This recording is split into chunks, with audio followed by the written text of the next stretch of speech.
On some days, wind accounts for 20% of the UK's electricity generation, and it looks set to continue to grow. But one of the challenges wind farm developers face is opposition from local residents who are unhappy about the visual impact they have on the landscape. Since the Welsh Government published its renewable energy planning guidelines in 2005, Mid Wales has been under threat as never before from unsuitable, expensive, pointless development of multiple wind farms and 100 miles of power lines. This is one of a number of demonstrations against plans for 5 new wind farms around Powys and Mid Wales.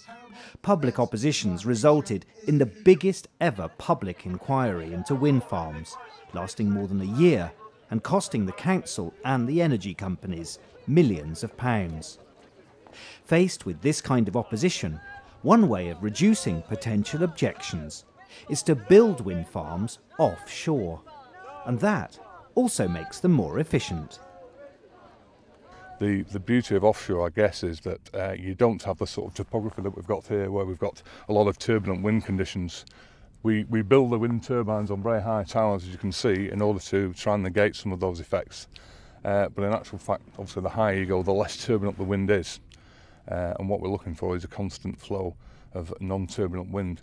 Offshore, that's obviously easier to find because you've got a flat surface below you.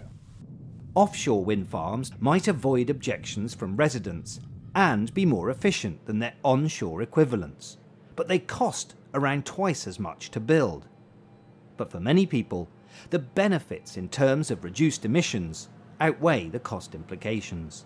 I think it's very important. For me, I mean, I'm not saying this because I work in the industry, but I just don't think we can continue to keep burning fossil fuels.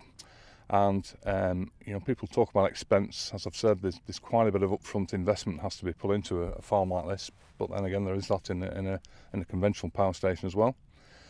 I think if you consider the fact we can't, as I say, keep polluting the atmosphere, creating the sort of natural disasters that we've had so far, cost almost becomes secondary. We just have to find another way of producing energy.